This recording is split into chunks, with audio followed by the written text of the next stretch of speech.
इसके लिए कभी किसी से दो ये शब्द मत कहना। ये महापुरुषों के वचन है। दो ये कहना मृत्यु के समान है उपासक का। किसी से जब ये कोई हाथ पसार कर कहता दो, तो इससे तो अच्छा है शरीर छूट जाए। ये महापुरुषों का अनुभव है।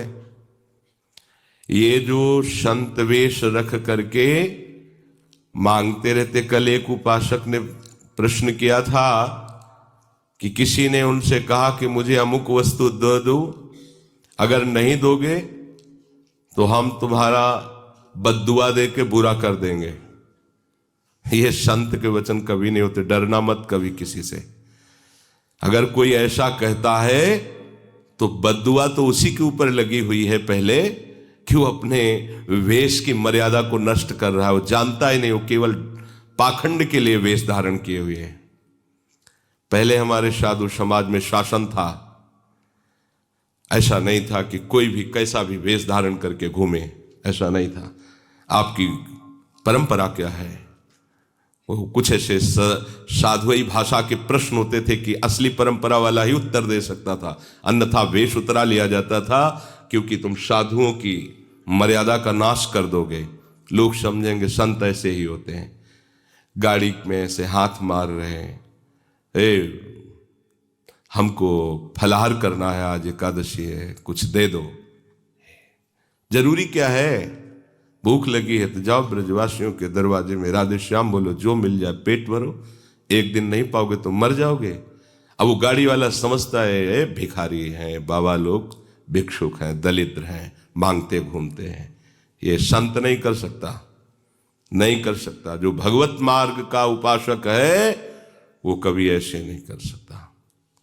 अगर ऐसे करता है तो या तो अपनी महिमा को नहीं जानता कि जिस मार्ग में है, और या पाखंडी है।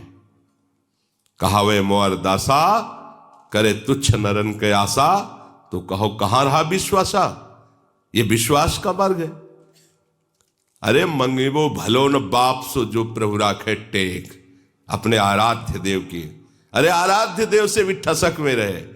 जैसे बच्चा कहता मुझे दूध नहीं पीना, तो ये मां की पीड़ा है। वो 100 बार मनाएगी और दूध पिलाएगी, क्योंकि मां है। बच्चा मां को झिड़क दे, नहीं पीऊंगा दूध, वो फुसलाएगी, पी लो। मां को इसमें क्या सुख है? वो उसका बच्चा है, पिलाना उसका कर्तव्य है। ऐसे ही अनंत ब्रह्मांडों का वो पिता है विश्वंभर, और हम उसके दास हैं। उससे भी बेपरवाह रहें तो अपने आप हाथ से आके पवा जाएगा। वो जितना भी माँ में वात्सल्य है अनंत ब्रह्मांडों में, माताओं में, वो हमारे प्रभु के एक अंश से है। ऐसा वात्सल्य समुद्र कैसे तुमको, तुम उनके दास हो, कैसे तुमको आवश्यकता की वस्तु नहीं देगा? कैसे दास हो तुम? मांगते घूम रहे हो।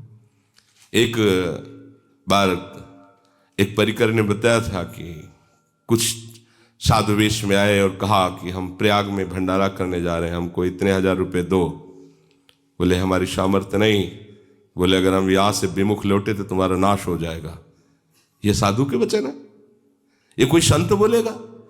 अरे संतों को तो पीटा जाता है, गाली दी जाती है, अपमान किया जाता है, तो भी वो मनाते हैं तुम्हारा मंगल हो। भगवान कभी त्रिकाल में इनका मंगल ना हो। ये बेचारे हैं, नहीं जानते हैं। और तुम्हें पैसा दे तो उसका मंगल मनाओगे, पैसा ना दे तो अमंगल मनाओगे। ऐसा साधु होता ही नहीं। ये तो केवल वेश का दुरुपयोग है, केवल वेश का पाखंड है। ये संत ऐसे नहीं होते। अगर कभी भी कहीं भी कोई भूखा प्यासा नजर आ रहा है तो आप अपना भोजन दे दीजिए, फिर आप देखिए आपको कैसा सुख मिलता है। सर्दी में कोई कांप रहा है, आप अपना वस्त्र दे दीजिए। कोई बीमार है तो आप अपनी सुविधा छोड़कर उसमें पैसा लगा दीजिए, उसको औषधि दिलाइए, ये कीजिए। लेकिन कोई ये कह रहा है कि मुझे इतने रुपए दीजिए नहीं तुम्हारा मंगल हो जाएगा, तो 5 पैसे भी मत दीजिए, बिल्कुल मत दीजिए। कुछ नहीं बिगाड़ सकता। वो केवल वाणी से बोल रहा है, उसमें सामर्थ्य नहीं है। सामर्थ्यवान ऐसे नहीं करते। भुगते देहि न जाचहि, ये वाणी जी कह रहे। केतिक आयु केतिक जीवन, काहे विनाशत काज हटकत। कितना जीवन रह गया है, उसके लिए तुम मांग रहे हो। ये बिल्कुल ठीक नहीं। अगर सच्चे मार्ग के पथिक हो तो दो ये कहना शब्द नहीं बनता। भरण पोषण भगवान के द्वारा होता है। पूरा जीवन आप देख लो, जैसा आप स्वभाव बना लोगे, जैसा नियम रखोगे, वैसे ही निर्वाह होने लगता है। ये मांगना बिल्कुल ठीक नहीं है। मर जाना अच्छा है, किंतु किसी के आगे हाथ पसारना अच्छा नहीं। विरक्त हो तो केवल आदेश है आचार्यों का, भूख लगेगो मांग खाओगो, गिनो न साँझ सवेरो, ब्रजवासिन के जूठ टूक और घर घर छाछ महेरो। ब्रजवासियों के अन्न से उदर पोषण मांग करके एक एक रोटी कर ली, इसके अलावा मांगने का अधिकार नहीं है। किसी भी चेष्टा द्वारा अपनी आवश्यकता की सूचना उपासक यदि किसी को देता है तो अन्य आश्रय हो जाता है और अपना पतन करा लेता है। जो कोई ऐसा सोचता है कि मैं मांग कर परोपकार करूंगा, वो परमार्थ का पथिक ही नहीं, अनुचित है। हमें यज्ञ के लिए पैसे दे दो, हमें भंडारे के लिए पैसे दे दो, ये बिल्कुल ठीक नहीं है। ये परमार्थ का मार्ग नहीं है, ये स्वार्थ का मार्ग, एक व्यापार हो गया। महापुरुषों के वचन है। परोपकार के लिए मांगना भी अनुचित है। उपासक को भूख लगे तो रोटी मांग लेनी चाहिए, उससे गृहस्थी का भी मंगल होता है और उपासक का भी मंगल होता है। किंतु इसके अलावा दो ये शब्द कहना, आपके 5 शक्तियां उसी समय चली जाती हैं। ह्री, श्री, धी, ज्ञान और वैराग्य। आपका तेज, आपका ऐश्वर्य, आपकी बुद्धि, आपका ज्ञान और वैराग्य पांचों नष्ट हो जाते हैं मांगने वाले से। मांगने के संकल्प से ही तुम्हारे अंदर मलिनता आ जाएगी। इसलिए भगवत मार्ग के उपासक को मांगना बड़ा भारी पाप है। मांगना शब्द मृत्यु है, नहीं मांगना। अगर मांगना है तो एक केवल आदेश है, रोटी मांग सकते हो अपने उदर पोषण के लिए, बस। वो भी एक जगह नहीं, 5-7 घरों से। कोई एक जगह बैठाल के पवाना चाहे तो नहीं पाना चाहिए, 5-7 घरों से।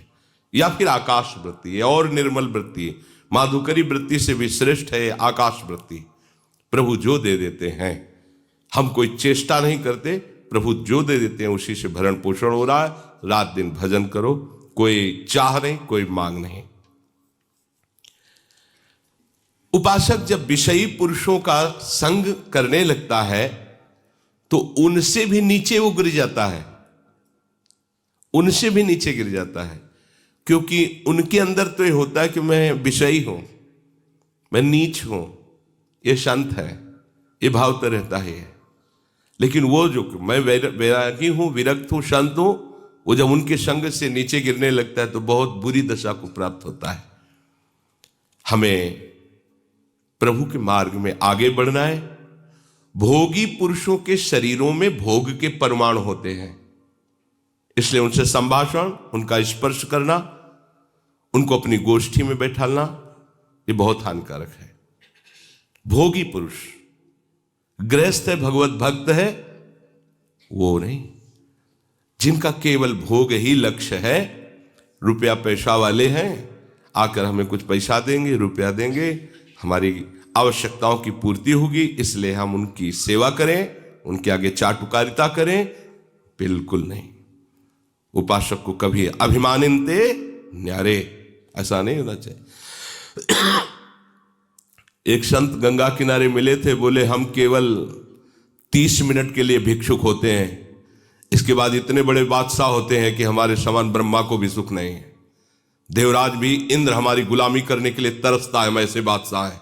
30 मिनट के लिए केवल हम भिक्षुक होते हैं। गए, रोटी मां, इसके बाद बादशाह है, कोई भी चाह नहीं, चिंता नहीं, मनुआ बेपरवाह, एकमात्र परमात्म चिंतन में। विषयी पुरुष का आसंग नहीं। कोई तुमसे संभाषण करना चाहता है और आपको दृष्टि में लग रहा है कि भजन विहीन है, नहीं,